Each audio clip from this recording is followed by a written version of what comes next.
Hey everybody, how's it going? So I'm just going for a little test drive around the neighborhood. I just finished a bunch of stuff to my Jetta. Both front struts, passenger wheel bearing, passenger side outer tie rod end. What else did I do? Front brakes. Figured I'd do those while I was in there. I'm going to have to do the driver's side is fine, but I need a passenger side wheel bearing eventually. It's not totally gone, but the wheel bearing was bad. Like I know I needed this wheel bearing in this car for probably about 2 years now, and the last year it got really bad. And I had the car up on the lift the other day when I was putting the snow tires on. That's another thing, man. Those tires I had on were terrible. They're bald. I'll need new tires this summer. But anyway, yeah, so where the hell am I? So yeah, while I had it up putting the snow tires on, I noticed the wheel bearing was really bad. Like I had, I don't know, a good ½ inch of wobble in it when I could, by hand, side to side, up and down. And that's when I discovered that also the outer tie rod was bad. So that was no problem. So I replaced all of that. And you know how the old saying that, you're only one rusty bolt away from a 5-minute job turning into a 5-hour job.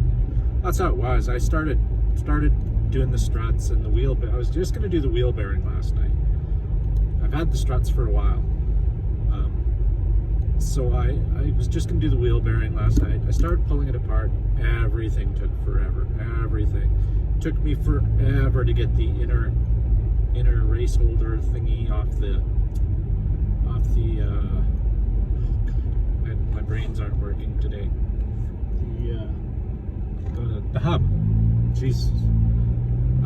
Yeah, I had a heck of a time getting it off because Volkswagen, at least this one, has the little speed detector ring, the tone ring, is like a cage that goes around it. So you can't get anywhere near it to pry it up or even get a grinder in to cut it and split it. I was in there with a Dremel, I tried heat, I tried everything. Finally was able to get the grinder in there and chisel it off in pieces. So I got that off, got everything changed, and just out for a test drive. It's horrible, the weather's terrible. It's like -10 Celsius, which isn't terribly cold, but the snow is just non-stop. Yesterday I used the snowblower the day before I used the snowblower for about an hour, clearing everything. I cleared the neighbor's sidewalks too, because he's got COVID right now, so I didn't think he'd feel like being outside.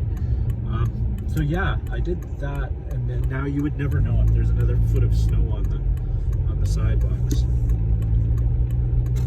It's much more scenic driving through here in the summertime when all these trees are all full of leaves and makes a nice canopy over the street. It's beautiful in here. We used to live in a house. When our house was being built, we rented a house right to your right here.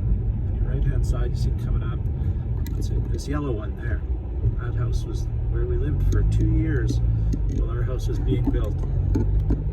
Beautiful little house, huge backyard. The backyard is bigger than our whole lot. It was like a forest back there too. I would never need to go camping if I lived there because you just had a fire pit in the trees. It was beautiful. Anyway, so yeah, just about it. So now I'm just out test driving. I'm trying to go down side roads and bumpy roads and hit every bump I can, because this car used to sound like a bucket of bolts when I would drive around. You hit a pothole, you hit a speed bump, you hit anything, a crack in the road, and it sounded like a bucket full of bolts. It just jingled around, and my steering wheel would wobble and all sorts of stuff. And going on the highway, the bearing would howl. It was a bad scene, man. So I really should have done it a lot sooner. But when I saw how bad it was when I was putting on the tires, I thought, okay, I got to get this done. So when I had that off, I figured, well, I got the whole carrier out of the car disconnected from the struts, so I may as well change the struts. So I did the struts. The car drives like new. This is great. The only thing I need to get done now is fix the exhaust. It's not loud, but it's slightly loud. And I'd rather not have it loud. I'm not a teenager in a Honda Civic. So this is great. I wish I would have done this sooner. Everything's perfect. Everything's smooth. weird torquing sequence on the axle nut on these things. And torque it to 200 Newton meters and back it off a half a turn. Roll the car forward half a tire rotation and tighten it up to 60 Newton meters plus 1/6 of a rotation. So, I don't know. I did it, but it just seems rather odd to me. I've never gone through that procedure before, but I've never done Volkswagen CV axle replacement or any of that stuff. So, yeah. I think so. Next weekend I'll probably do the ball joint. Maybe I'll film it. I started to film this, and then it just got, every bolt was a rust nightmare, and everything was just absolutely terrible. So I just gave up on filming because it just would have been full of swear words and me throwing things. So nobody needs to see that. What a difference the winter tires make too. They're actual snow tires. So I can stop and go like crazy in the snow here. No traction problems at all. When I was out before I had the snow tires on, I was afraid people were going to honk at me because it was taking me forever to get going at every intersection. Every time I had to stop was terrible. Whoops. That was another problem I had when somebody stole my wife's car. She had a garage door opener in it, so I had to go and we've got like 5 openers for various vehicles and stuff, and so I had to change them all. It wasn't difficult, it's just stupid and unnecessary because of some scumbag wanted to steal my wife's car.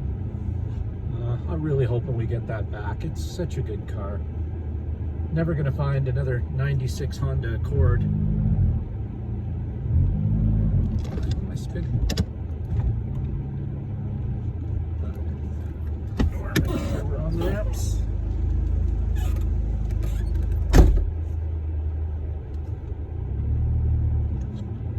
All right, here we are, back home. Everything runs perfect. The old test drive-a-roni is good. The old Jetta lives to fight another day. There we are, 202,000 kilometers. My little stuffed kitty, normally keep it behind the phone holder because the heat vent right there blows hot air when I have it on defrost. It blows it on the phone and makes the phone really hot, which can't possibly be good for it. So anyway, so that's it. I just thought I'd take you guys for a little ride along while I was test driving this, and it's all good. Everything's good. The old Jetta. Every time I think it's gonna die and I gotta replace it, it's just another couple $100 away from being good again. Well, good as a 2002 Jetta gets anyway. Now I gotta get up and clean up all the tools from this mess. Hold on a second before I get out. I'll flip the phone sideways. Okay, there we go. Let's get out of the garage here. There's the box the struts were in. Let's come over here and turn the radio off before they give me a strike. Yeah, so it seems like I used every tool in the box for this job.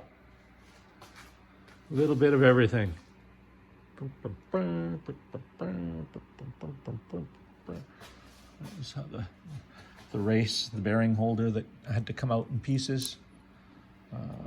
One of the top hats from the shocks. All the stuff over there. Looking up the torque sequence for the axle nut. That's where I found that weird ball joint press there, air hammer, old strut. All sorts of devices. Everything you could think of. There's some stuff I already started to pick up. Yeah, so I probably used $500 worth of tools to change a $50 bearing, but hey, oh, can't forget that breaker bar. Get that out of there. So yeah, now I'm gonna clean up the garage and head in the house and have some dinner. So hope you're having a good weekend. Thanks for watching. Take care. Don't forget to like, subscribe, share, and comment. Please comment. Say something nice. Tell me I'm marvelous. Okay, see you later.